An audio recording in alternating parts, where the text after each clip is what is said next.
Hello, skateboarders. Welcome to TSM Live Show, Season 8, Episode 7. I'm your host, Tommie Zam.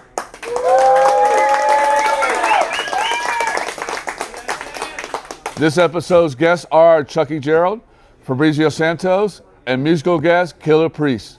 You guys ready to get this show started? Let's do this. Wax was yung bolt in this video. It's just to make it look nicer, not to slide easier.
What's up, Chucky? How you doing, dude? Pretty good, pretty good. How was your trip down?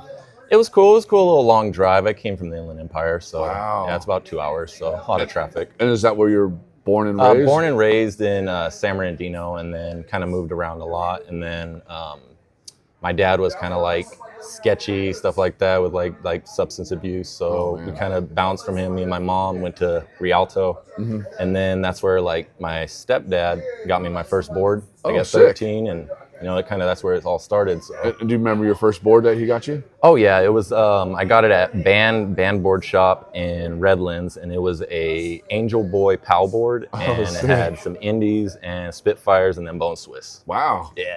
It was good setup. And that was your like local skate shop you went to all the time? Pretty much, yeah. Because all the other ones were a little bit further away and stuff. So. Yeah. And did they do a lot for your skate community? Oh yeah. Oh, they did a lot. They used to have like a skate park that was across the street called Brickyard Skate Park, and it was pretty sick. A lot of people would have demos there, a lot of pros and stuff. So that's sick. Yeah, it was really cool. And so that's what inspired you more than the skateboarding? Oh yeah, that, and then just like with skateboarding, like it's really easy to meet friends, and then like with all the skate videos, got me into like the music that I'm in and things like that. So. What kind of music you're in? Wu-Tang Clan. There you go. Yep, there you go. There you go. And then just like, I don't know, like the first videos I watched was like Interface, Transworld video, or like, let's see, 6 Sense, or like Rodney Mullen versus... 6 Sense was such a good Rodney video. Mullen versus Day One song. Oh, dude. What was your favorite part on that one? Let's see, Day One. Day One? Why is that? Oh, yeah. Just the way he was manualing, the flow, just like the style and all that. Like, big fan of him and Rodney. So. And so did you like put your skateboarding towards that kind of? Oh, yeah. Like, because I watch your stuff, man, and your stuff, you kill it, dude. Thank you. I appreciate it. And I kind of see how you're like, kind of like that style. Oh yeah, like a little bit in between, and then after that, I kind of got into Jamie Thomas for a while, and then went back to Rodney and Day One, so you know, like that. So you were like throwing yourself down like big sets. Oh yeah, for a while, and then the knees started hurting, and then I kind of went more into like manuals, but manuals are like my heart, like, you know, creative tricks, and manuals are like my favorite. But why you like manuals so much? I know you just said it, but I mean, why? Just like the balance, just to be able to balance, like just balancing all that stuff and stuff like that, just how it feels real good. And do you feel like when you do manuals, you have to have a certain mindset? Oh yeah, or yeah. What? You got to be very, very precise, and you got to just have, you know, they take hours, so you know, you got to have patience, and it builds patience. So yeah, that's pretty rad, dude. Oh yeah, thank you. I mean, I like manis too, but I'm not the greatest. Yeah, at that, you know? they're not for everyone. Yeah, no, definitely. And so so what, other than your stepdad and Jamie Thomas watching all the skate videos, what actually inspires you to skateboard? Just getting out. It feels so good to be on the board. Like, there's nothing like it. Just skating around and like meeting people, meeting friends and stuff like that. Going to the skate park all the time. You know, street skating is real fun too. So you prefer street more over park and stuff? Yeah, because I grew up going to like just like ledges at a local school, and there was no skate parks around, so I kind of just started in the streets. And you're pretty good at slappies? Yes, I like slappies. They're real fun. I see your slappy stuff, Thank you. man. Appreciate it. Hell yeah. But that's rad. I mean, that's rad that, like, you know, how your life has started, you know, from your dad. Oh yeah. And then moving around and stuff like that. So I mean, has it been really hard on you? No. It's just more like, you know, my stepdad came along, and he was like a savior to the family. Like, he, you know, helped me and my mom out. Put me onto skateboarding, would always take me to the skate parks and, you know, drive me around and all my friends. Is it he still skateboards now? He never skateboarded really. He only skateboarded, like, just skateboarded when he was real young, but it was just more, he loved like the culture of it, and, like the feeling of it. So he kind of passed it on you. Oh yeah. And you were kind of like, dude, I'm gonna start doing this. Oh yeah, yep. And I haven't stopped since. 27 years now. Dude, congratulations, dude. Thank you. 27, man. Hell yeah. And tell me about these tattoos, because I like the Super Mario brother. Oh, thank you. Just, I don't know, when I started getting tattoos, it was like a hell of like a stress reliever. You know, you go get a tattoo, you're all nervous, and then when you get done, you feel like you accomplished something, like, almost like a, you know, a skate trick or whatever. Yeah. So, but yeah, all of them are all done by one artist. Okay. So his name's Daniel Meese. Okay. Yeah, he's out. You hear that? Follow him and check out Daniel Meese. Yeah, thank you. So, that's right. And which one is your favorite one? Probably the Wu-Tang. Okay, there you go. Yep, because it always reminds me of like childhood. Like, that's like the music that just like got to me the most, you know? Yeah. So. And why is that? Just the stuff they're rapping about, you know, and just things like that kind of like hits home in certain ways and stuff like that. Made me feel good and stuff like that. So. And do you feel like when you like listen to hip hop and stuff like that, do you feel like skateboarding has like pushes you more on streets and stuff like that? Definitely. Hip hop and skateboarding are just hand in hand. You know what I mean? They're hand in hand. Dude, that's dope, dude. Oh, and you gave us a video. Tell us about this video I'm about to watch. Well, I filmed it for about 2 weeks. Went out by myself with a GoPro 360 camera. All of it's filmed pretty much on. Did you have a stand? Oh yeah. Yep, did all the editing, and then just kind of went out by myself and just filmed it, got it together for you guys. Okay, you ready to show the whole world? Oh yeah. There you go. Check out Chucky's video right here.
Dude, that was a dope video. Thank dude. you. I I like really that, man. appreciate it. And what was your favorite part of filming that? Probably the last trick, just because it's so creative. You know, I used 2 different boards and just added some manuals and kind of like stuff like that. Just the whole manual and like just the creativeness of it. It's different. You don't really see people using 2 boards all the time. So I think like usually like Chris Haslam used to do that. oh yeah, that's where Day one used to do Chris that too. Haslam, he did a front blunt in the almost video. That's the first time I've ever seen someone use 2 boards, and I've been inspired since then. And then Day One, I remember Day One, he did that a lot, dude. Oh yeah, always in the World Park messing around too.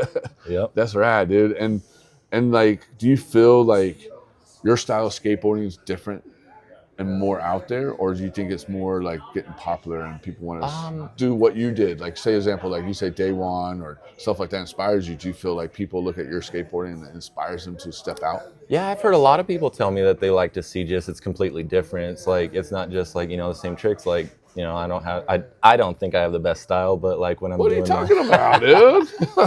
But like just the creativeness is so fun. Like I'll even sit there on a pad and piece of paper and just like write it down, think it in the head, and then try to bring it to life. So you basically vision it. Oh yeah.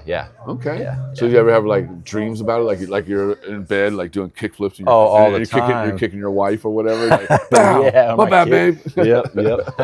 Yeah, no, I do always have dreams about it. Sometimes when you dream, like you could dream of a trick you haven't been able to do, and then you go do it. It's like almost you learned it in your dream. That's true. So, I hope I get a lot of dreams in my head. I know. And then, do you have sponsors or anything? Yeah, I ride for Opus. Oh, sick. Marco takes care of you, huh? Oh yeah, dude, he's cool, dude. Love the dude. Story about him. He used to ride for Planet Earth back in the day, and also to be the sales guy for Planet Earth. Okay, wow. So he used to somehow I got connected with him, and he used to send me like boards. Oh, wow. Boards. So getting hooked up with him, and now seeing you get hooked up by him is definitely an awesome dude. Yeah, that's so sick. I love Planet Earth. One of my local amateurs, Brian Edwards, he would always skate Planet Earth. And he was awesome, really dude. cool. Love best style ever. Yes, he did. Yep, best back tails. Ooh. And so Opus is the only sponsor you got? No, I got Opus, I got RoughNeck hardware, and then Flick grip tape, and then Shove It tacos. Okay, Shove It. Oh, those tacos are good. Yeah, they are. Really they're not as good as not City Girl tacos, but they all taste a little different. Yeah. Everybody has their own style, flavor. Definitely. So. And then last question. What can you say to the upcoming skaters that want to they listen to your story and they want to do what you're doing or have an idea what to do? Just skate how you want to skate. Don't follow any fads. Just be who you want to be. And if a trick looks weird to someone else and it doesn't look like that to you, just do it. You know what I mean? So just try to inspire others to be different. Okay. So you hear that, guys?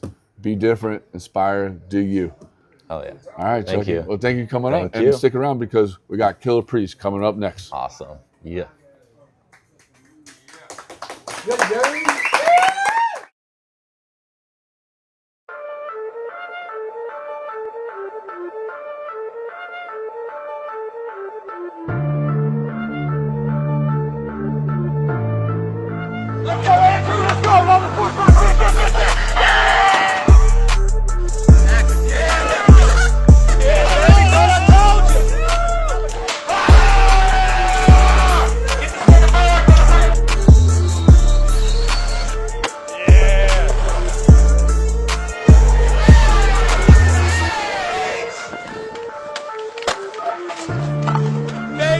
RoughNeck Tour 2025. Get ready to ride. What's up, Killah Priest? How you doing? What's dude? good, man? What's the deal? Thanks for coming in, dude. Thanks for having me. Word. Thanks for having me. How was the trip down? It was great. I tried to get to the PCH. Couldn't find it. I don't know. They had a bunch of detours on there, but I got here. That's what survived, matters. right? That's what matters. You like ran down the hill and like, yeah. I ended up going to Starbucks. There we go.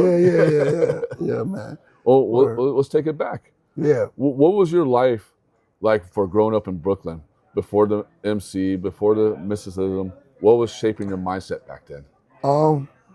It's a good question, man. I got you on that one, huh? Yeah, it was a good question. It was a lot, man. It was, a lot of things were happening in the hood, which normally happens in the city, tragedies and stuff like that. Luckily, I found the outlet with football. So I used to play football. Yeah. What'd you play? So I tailback. What? You know what I mean? Sick, dude. Yeah. So I was tailback. I was a little smaller then, but I was good with wide receiver too, catching the ball. So I had a little, outlet with them, my nephew, and we did a lot of that, like playing each other team sports and stuff like that. I'm doing the things got kind of crazy. Yeah. Within all of that, but that was like a little a peace of mind that I could find. You know what I mean? So that's how it was in Brooklyn. That's awesome. Yeah. And so what was it like in Brooklyn in that time? Oh, it was a war zone, man. It was like, it was typical hood stuff.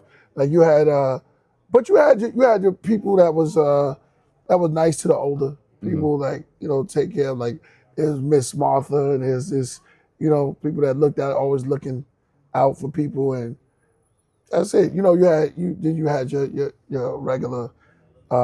I don't know what to call them because we call hard rocks. Call hard rocks back then. They like to start fights and stuff like that. Yeah. So we had the original 50 Cent too. Really? I know the real 50 used to come around my block. You know what I mean? 50 Cent, and he had a big rep, and there was a lot of robberies and stuff like that. And people in Brooklyn, the way we grew up, it was all about coming off with robberies and stuff like that. They were big on it. It's the Brooklyn way. Yeah. You know what I mean? So that's what. So what got you more away from that or out of that way? I just didn't want to. I was one of those. I didn't want to go that route after seeing so many people go down. I just knew I wasn't stupid. Like I knew it was something that was a little bit different about myself, and I was like, no, I'm not going to do that. It's just like it's a rat trap. I'm not going. It says mouse right here. Right? You're just going to keep walking and it fall down. I was like, nah, man, I'm not going to do that. Yeah. You know what I mean? So I just felt like, there's something out there. I always had this thought, like it was something out there more, something out there bigger. Yeah. You know? And that's when you found music. Yeah. Also, I was late on that too. That was late on that? Yeah. So how'd you get into music? Music for my friends. They what, rap music or just music? Period? Just music, period. Okay. Yeah, with my friends. So I went down south, and when I came back, my friends had different names. It was like D. Like it wasn't no more Ty, it was T-Ski, and it was like all these names. So I tried to get into it. I was like, man, I got to get into this, man. Everybody got switching up their names, and the 5% Nation was there, so there was like an influence on the children around my way. It was a lot of them. So this a whole outbreak of just cats changing their name from Gary to Justice. You know what I'm saying? Yeah. Or it's just like Russell to Unique Ason. So everybody came with these different type of names, and I was like, yo, I gotta get into this, man. And so that kind of like trickled over to the music too. Yeah. And what music inspired you the most? Hip hop. The first one was first one would be for me would be Tila Rock. It's yours. It was like, it's yours. I like that. Kumo D was a little bit. Yeah, he was dope. It was a little bit my taste. I liked it when he's dope. Yeah. Don't get me wrong, but I like when LL started coming through. Yeah. It's like they were swinging it a little bit more. You know what I'm saying? Pause on that, but you know. And so you took that style to that way, or what? Yeah, I kind of like. I was influenced by the rappers to me that was like that went outside the box. You know what I'm saying? Not just pattern like. Yeah. This is what I'm doing, and I'm rapping like this. That's around like that. I was like a little bit more like, I came in the door, said it before, I never let the mic magnetize me. When I heard stuff like that, I was like, oh, well, you can just talk and really, do your thing. It was like KRS-One, you know what I mean? Of course, KRS-One is Godfather. Yeah, he's on another level. That's another whole realm, KRS-One. It was the genius, the jizzer.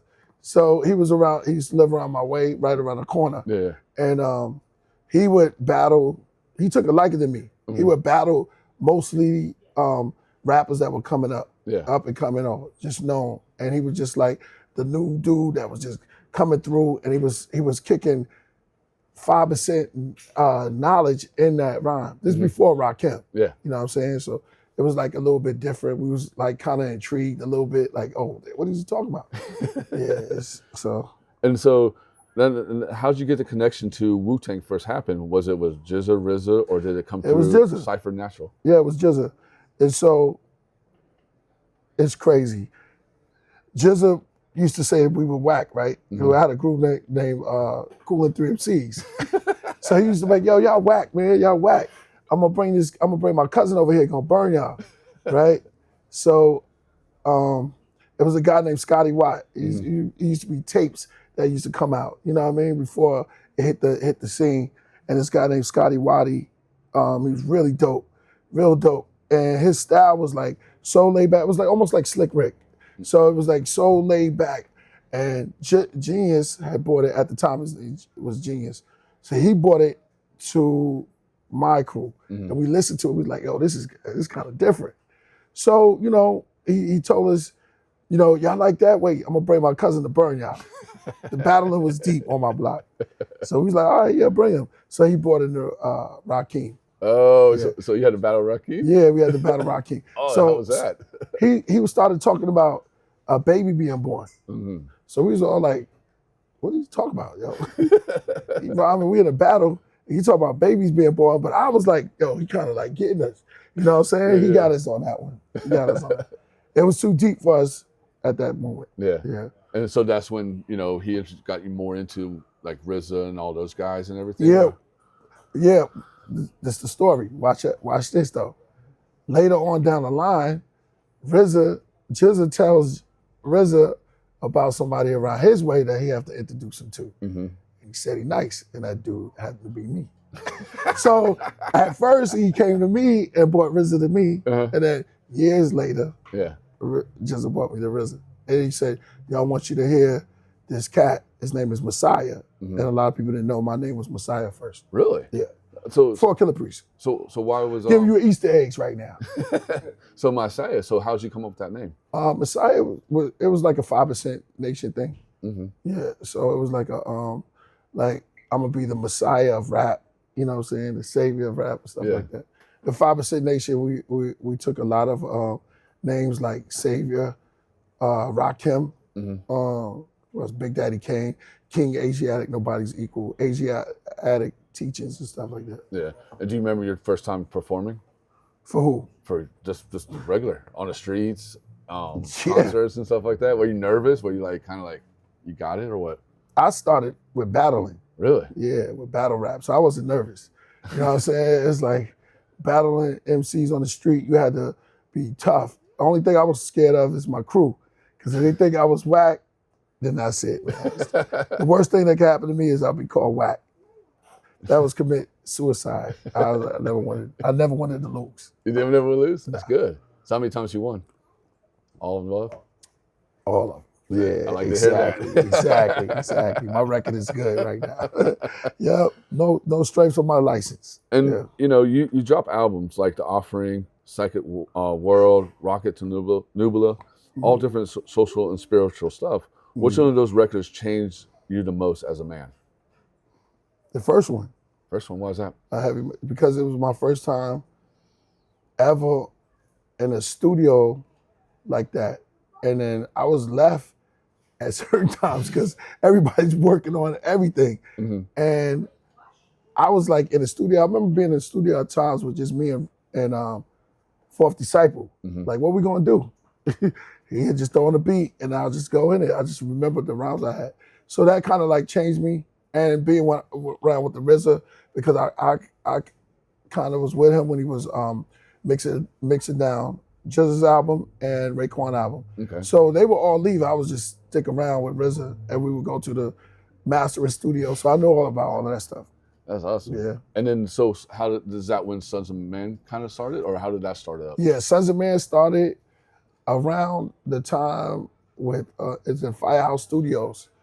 And that's around the time of it's around the same time. It's like during like I would say Raekwon, and then was working on some stuff. You had the Beggar Clan, and this is going way deep. You had DOA, which is Shabazz Disciples, and me. And then me and Prodigal Son hooked up, and that's how it started. Yeah. And then the ODB kind of came in the middle of that? Yeah, ODB wanted to sign me. Oh, really? So yeah, he wanted me to be his artist, but I couldn't be an artist because I'm already Jizz's artist.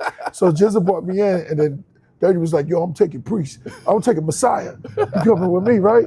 And I was just like, nah, I can't do that. But we was, you know, tight. So we ended up doing a lot of songs together. So that's awesome. Was And my question is this: what's Killer Priest mean to you? Oh, to me, I'm getting on all these good questions. That's deep. Yeah, it's giving me to think. Killer Priest mean to me, as far as in the music or general, or the something that's something I created. Or the making the owner. No, but Killer Priest to me means music, art, love, light, and a disciple of sunshine. Mm-hmm. That's what it is.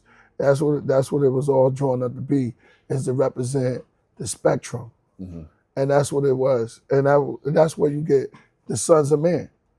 It was to represent, to enlighten, and that's to make the world a better place. Yeah. You know what I'm saying? Through music. And then, you know, with everything you studied and lived, how do you look at religion now? I mean, what do you consider yourself? Spiritual, religious, mystical, or something else? That's a good question. As growth goes on, I look at it like I respect everyone's religion. And I think as growing as a human being and evolving and learning more, I would connect more with a spiritual vibration because it's just feeling. So I vibrate as we all vibrate and experiencing this human experience together. And it's like it all vibrates under one thing, and that's love. And that without love, there's nothing. And that's what it has come to me. Yeah. I understood that it's all inside you, and that's it. The essential thing for all people is just love. Yeah, no, 100%. I agree with you, man. Yeah, exactly. And then so what I get from your music, me personally, and I don't know what anybody else does, but me personally, I get from your music is you're telling story. Yeah. You're telling the Torah, you're telling the Bible, you know what I mean? You're telling people in your vision, in your eyes, what's going on. Yeah. How do you write your songs? By doing that. I wish I could answer those questions. Yeah, for real, serious, because I've been hearing that a lot, but it's like when I just do, you know, it's like a chi, energy.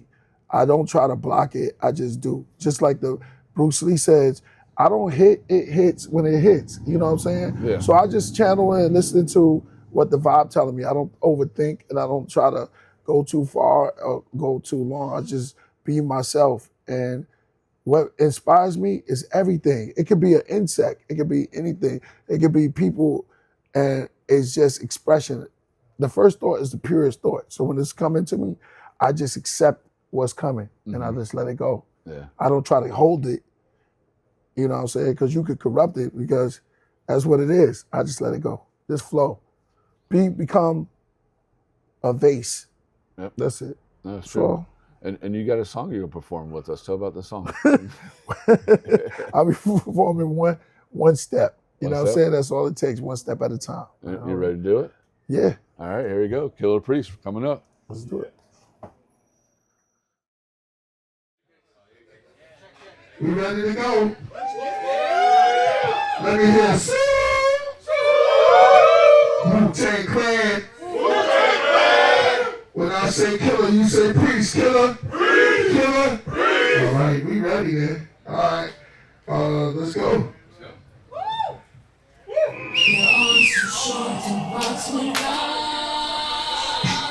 Throw your W's up. Yeah. Y'all repeat after me. When I say one step, y'all say one flash. Y'all ready? Yeah. Okay. Yo. They go one step.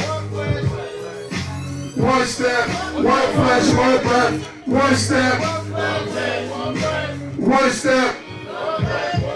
Early natives related to the bones of David, captured by some patriots and on slave ship. The strippers naked, while the mob pick their favorite. Lives wasted in the hands of the hated, driven from the garden.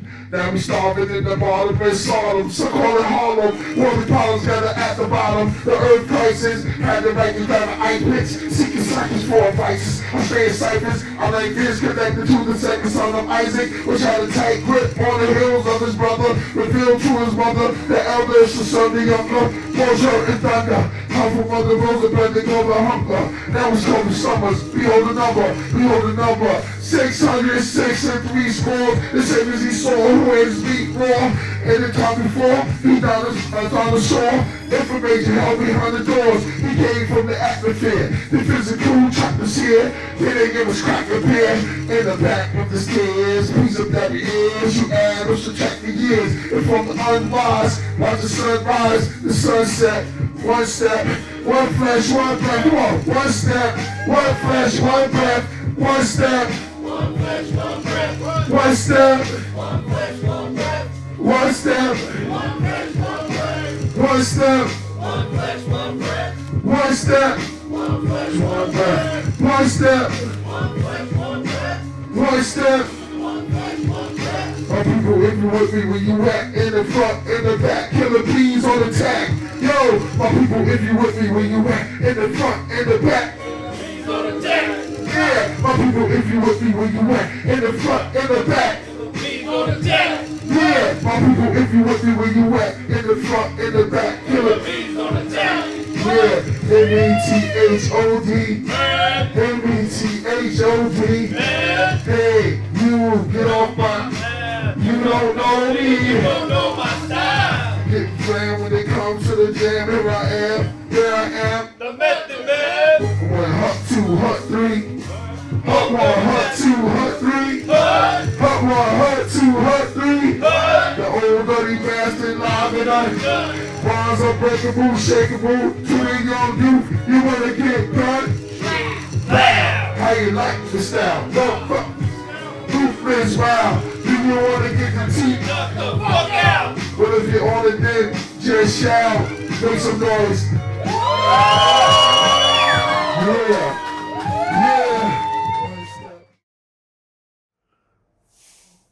So, dude, that was a dope song. Good song right there, man. Oh, yeah? A lot of good feeling to that. Yeah. So how'd you write that? Or what came to you to write that? Well, it first started off with Fourth Disciple and then True Master. True Master came in, laid that beat. That was it. I was like, yo, I want that track. And I said on the track, Freedom, that's Papa Wu. He was originally talking on the track. But we had so much things that were going on at that time.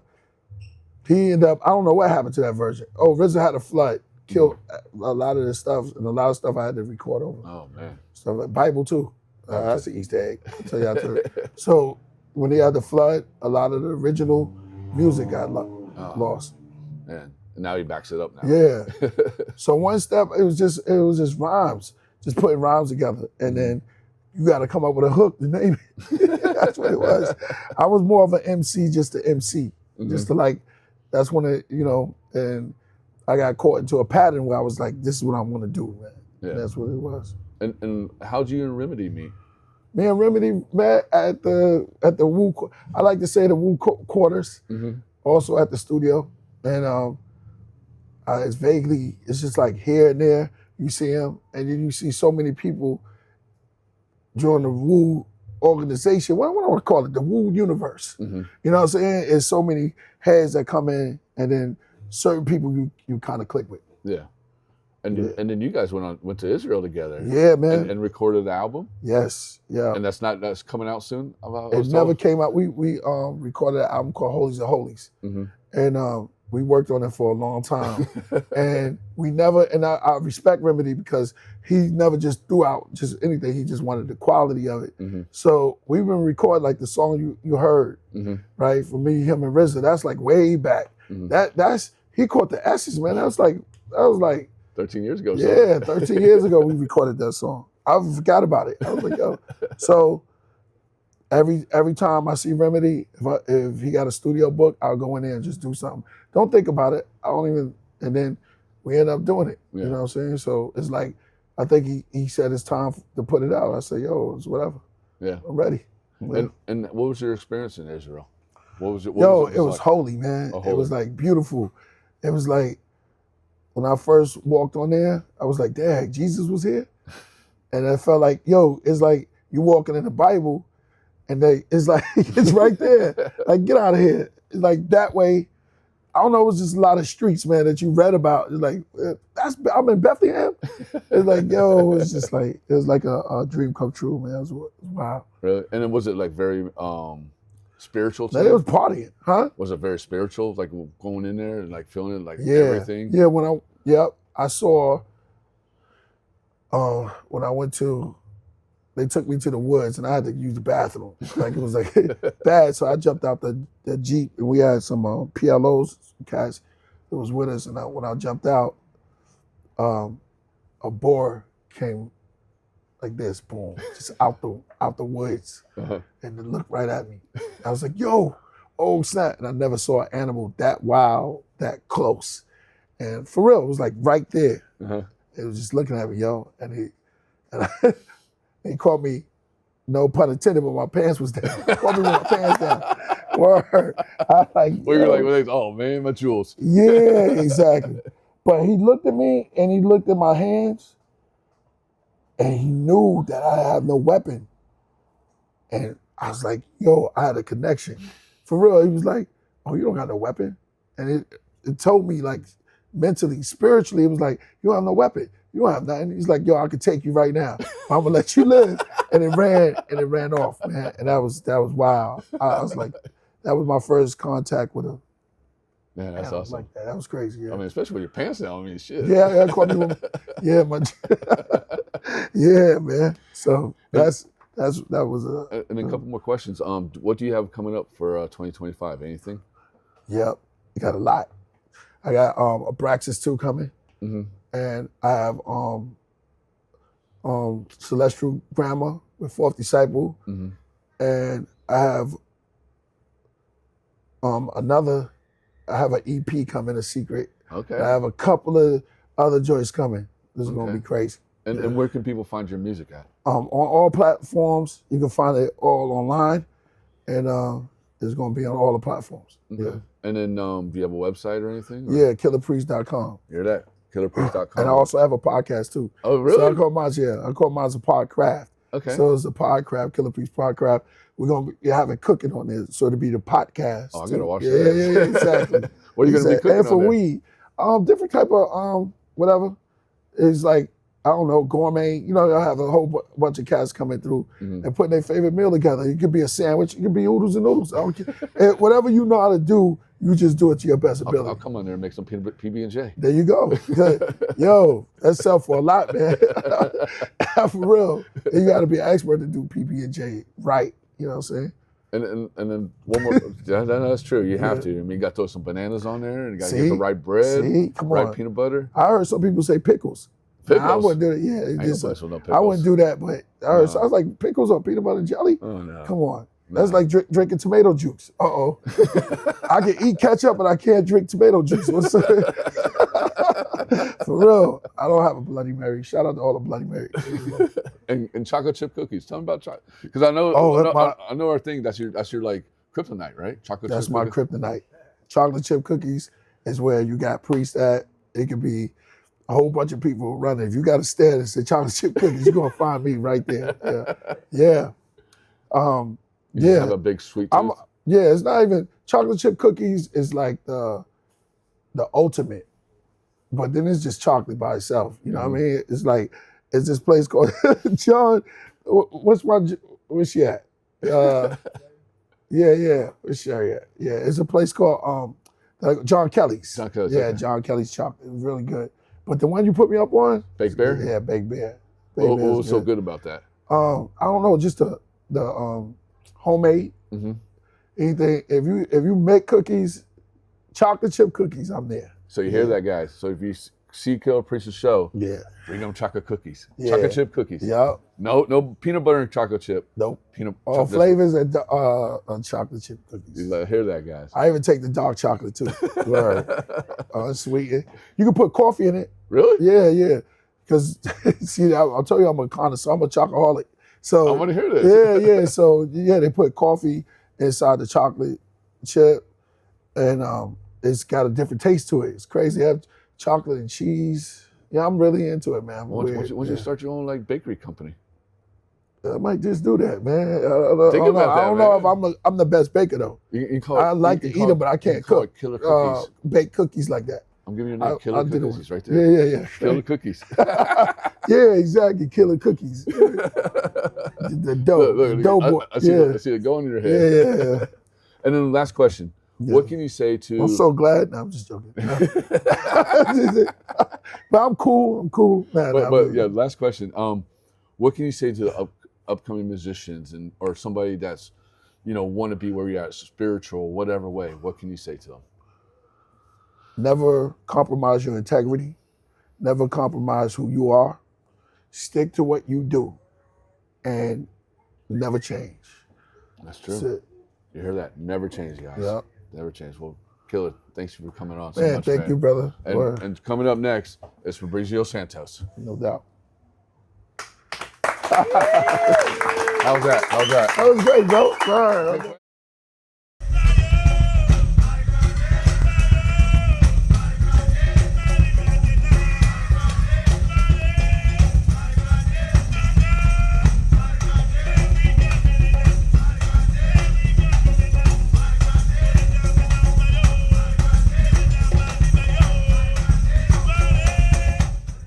13 years old, and I told my mom I'm gonna be in there, and she was like, whatever you need, I'm gonna be in support of you. It was at that time, it was hard, but my mom always supported me with what I wanted to do. Spot boy Trigger, he was like, you ready to be in there? And I'm like, yeah. We go by Big Chief Demon house. So when I got with my chief and got with my spot boy, my other spot boy, and my wild man, and we all got together, we created our own family, and we was the Young Seminole Hunters.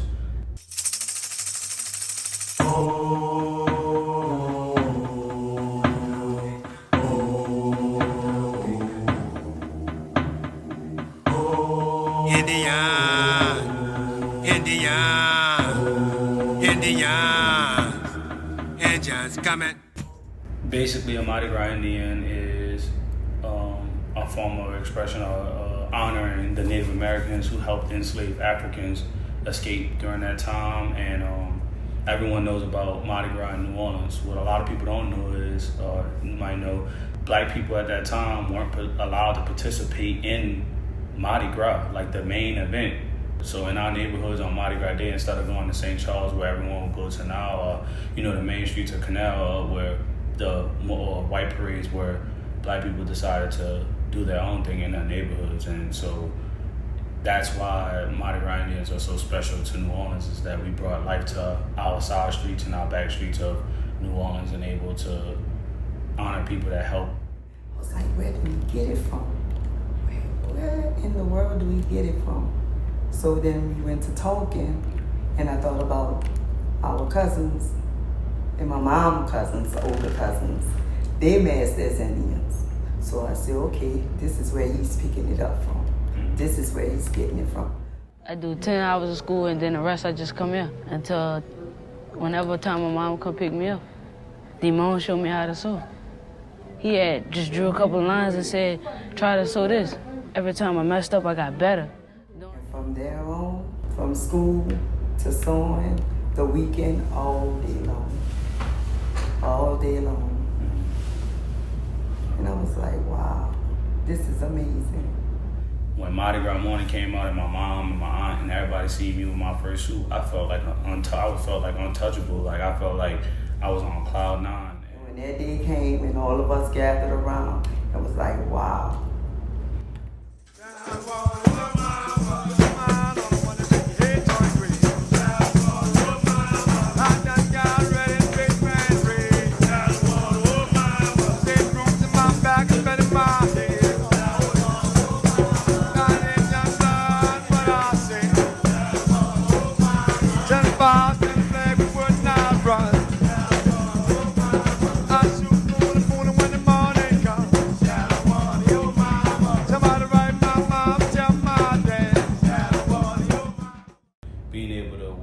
Skateboards as an iconic, like brand in the skate community, it's one of those things like I have to come correct when I'm doing this. I have to make sure that I'm able to bring both of these worlds together and make sure that other people understand what's happening right here.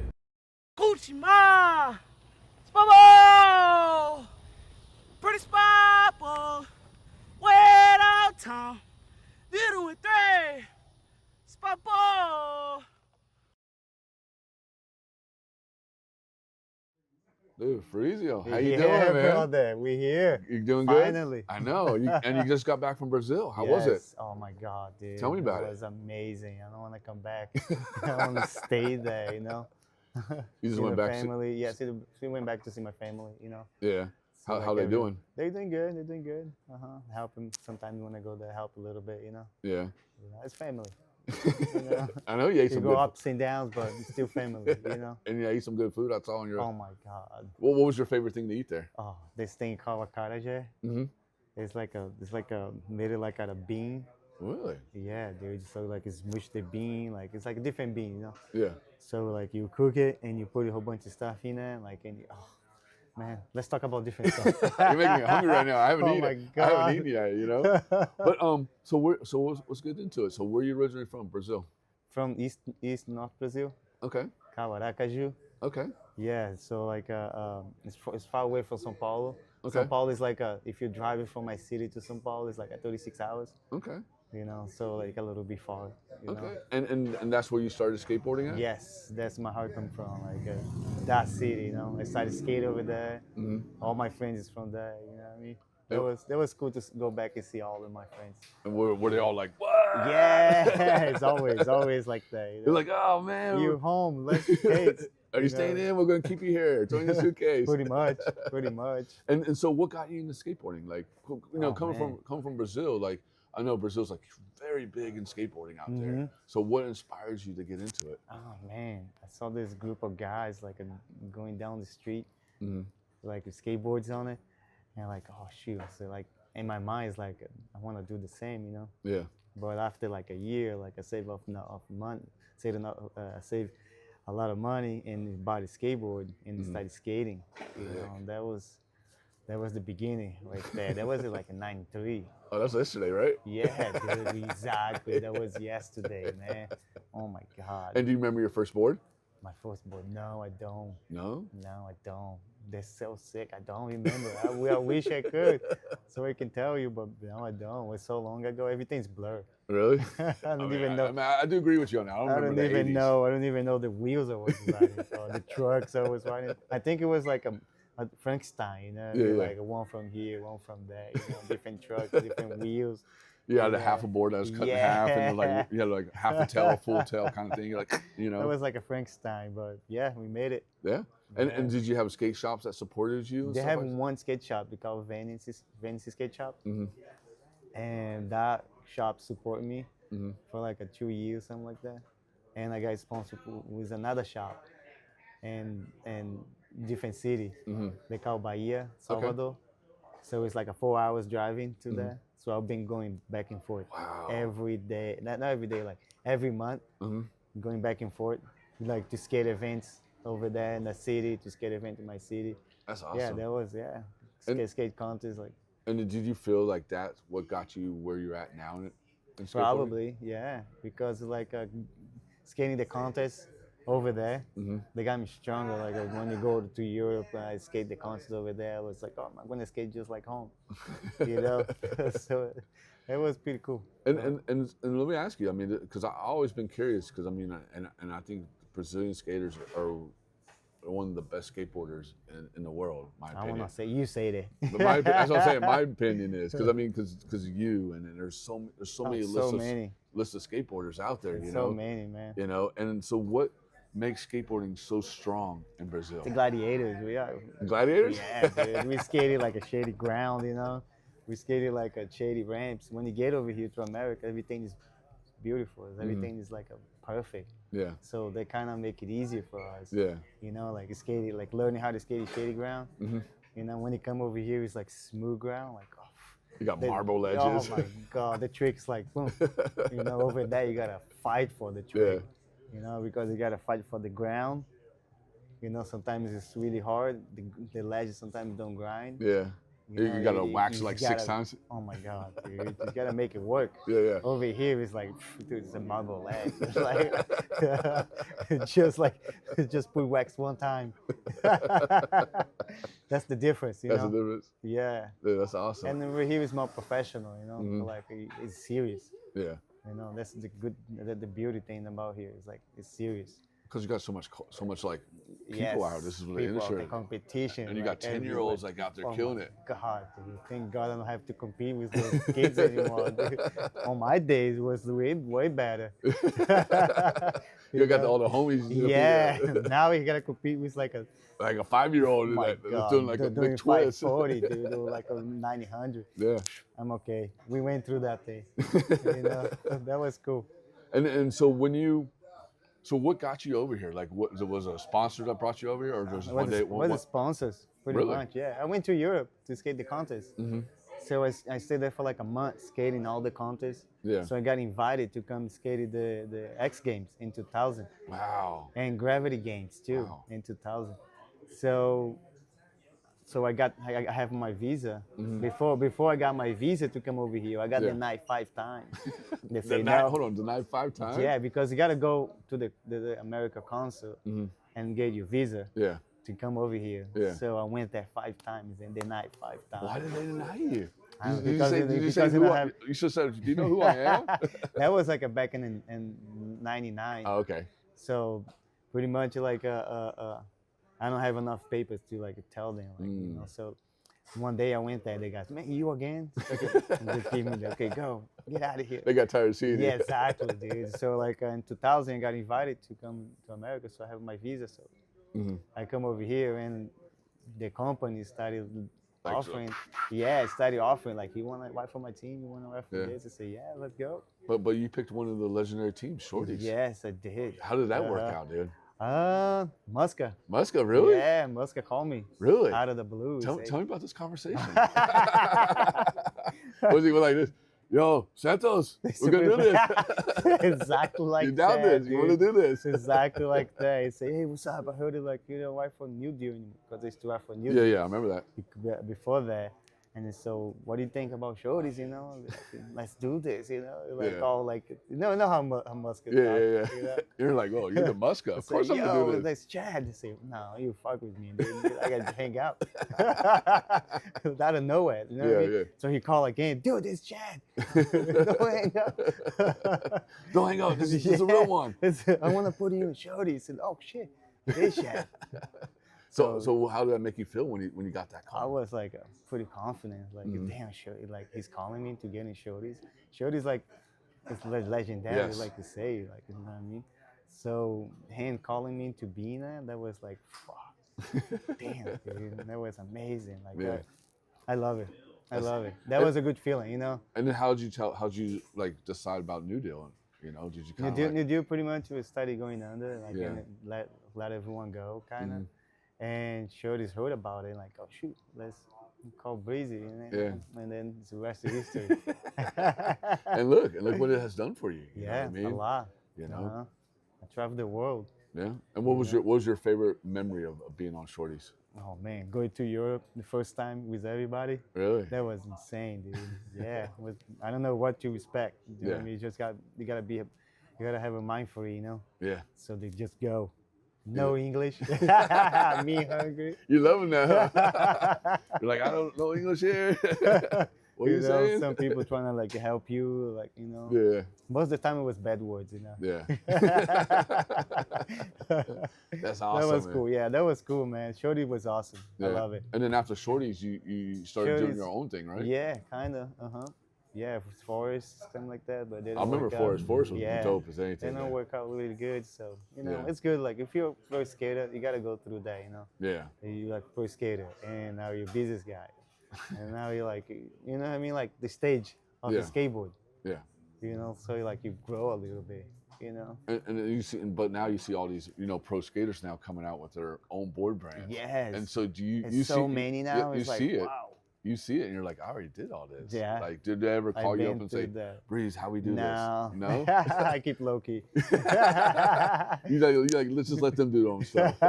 Let it happen. You know what I mean? That's awesome, man. Yeah. I hope they last. You know. Yeah. You know, some companies don't last too long. We need it. You know. We do need it. You know. You know, because the industry's kind of hard right now, and you know, and it's the industry. There's like a big wave, small wave. It's like you gotta go with the flow. And I'm gonna go back a little bit. So when you came to the United States, and I know it was such a big culture shock to you coming from Brazil to the United States. I mean, what was it like? Oh man. I know I'm going back a little bit, but you know. That was like that's because it's like everything's fast food. so you're like McDonald's, Burger King, exactly. Wendy's. They're like, I want to try everything. You know, so my money went. so you basically spend it all on fast food. And fast food, brother. What was your favorite fast food? Believe it or not, it was Jack in the Box. Really? Yeah. Did you get a sourdough burger? Oh, I don't think they have sourdough back then. It was like 25 years ago. Oh, okay. It wasn't that healthy back then. Oh, okay. That was like the fake Chinese food. Exactly, dude. You know. So that's pretty awesome. And you coming from Brazil, growing up in Brazil, you know, start skateboarding in there, and then coming to the United States and experiencing that. So was your parents like supportive of you? And then in the beginning, they was a little bit scared, you know, like, oh, come home, you know, what are you doing over there by yourself, you know, you don't even speak the language, you know. But after that, like, it was like pretty cool, like, you know, after a year, like, oh my God, you're still there, like, you know, now it's 25 years, like, oh, you know, come back. They're like, whatever. Yeah, whatever, you know. And you got a beautiful family. Yes, dude. You know, yes. And I mean, you're doing great. Thank God. And do you have? So what are you doing now? Now I like to build ramps. Okay. Skate ramps. That's what I love to do since I was little, you know. Yeah. Since I was 12. Really? Work with wood, you know. Yeah. I make ramps and stuff like that. I remember your backyard. I skated your backyard. That thing was all dope. Colorful. Yeah, it was like you had like a mini ramp and then up a tree. The tree house and stuff like that. Yeah, that thing's sick. So you should do that for like people's homes and stuff like that. I try. You try? I try. I keep trying it. There we go. You heard it first. Right here. Right here. He's trying. Hit him up, Fabrizio. Right here. Tree house with a skate ramp. Talk this guy. Right here. And so, I mean, so you work for who? What company again? California Skate? Like California Skate Park. Yeah. I started like 2 months ago. Okay. Yeah, it's pretty cool. It's different, huh? Yeah, it's totally different, you know. And do you go travel with them to do? Yes, I do travel, you know, go to different countries to like build the park. I make sure like the park is good for the so for the like skaters. I can see you like, okay, so this park, this ramp needs to be like this. Yeah, and that's too high, too short. Like this is too mellow. So you're like the boss man. Yeah, no yet. Not yet. I hope not. It's too much. And are we expecting anything new, like a skate video part? You can drop anything? No, I don't want to say nothing. Oh. Just let it happen. There you go. You know, if it happen. If you don't, still happy. Exactly. And one last question. So what can you say to the upcoming skaters? Anything special? Like people are starting companies, or you know, people in Brazil that want to do what you're doing. Anything you want to say to anybody? Just believe in yourself. You know, believe in yourself and don't worry about what the other people say, because it's just talking. You know, trust your heart and go for it. You hear that? Trust your heart and go for it, man. Yeah. Hell yeah. Well, Fabrizio, thank you so much for coming on, man. Nice to see you, brother. And this is a wrap for TSM Live Show Season 8, Episode 7. I'm your host, Tommie Zam. I want to say thank you to Brian from Overload for letting us film this episode. Thank you for our guests for coming on. Yeah, brother. We got True a long Skateboard way. Mag. Long way. Long way, brother. True Skateboard Mag Live Show. And thank you to our sponsors for making this season happen. Tune in next month because it's going to be a fun one because we're going to be filming it at Poods Park. And I'm going to leave you with Killah Priest. Peace. Yeah. So now Yeah. Choose the sword. That's where I take it back. Wu-Tang. Choose the ball. Let me see your W's up there if y'all know about 1996, 97, well, 92, 93, 94, 95. Y'all know about Wu-Tang Clan, Nas, Biggie, Tupac, Shakur, Ice Cube, Snoop Dogg, E40, was the time of hip hop. Nas, AZ, throw your hands in the air. Yeah. Say Wu-Tang. Say Wu-Tang. Wu-Tang Clan ain't nothing to fuck with. Wu-Tang Clan ain't nothing to fuck with. I judge wisely, as if nothing ever surprised me. Lounging between two pillars, I'm lively, my dome piece. It's like dripping stones and grease. Poems are deep from I'm overwhelmed as my mind roams around. My eyes are vision, memory is a film. Others act subtle, but they fragile. They act wild and couldn't punch a crowd. No matter how loud they get, throw their ground as a bit. Clutch they fists and throw them slides like a grip. Throw all types of fits, I leave a split like ass cheeks. Wu-Tang Clan ain't nothing to fuck with. When I say killer, y'all say please. Killer, killer, killer, killer, killer. And I like to say peace. Make sure y'all come.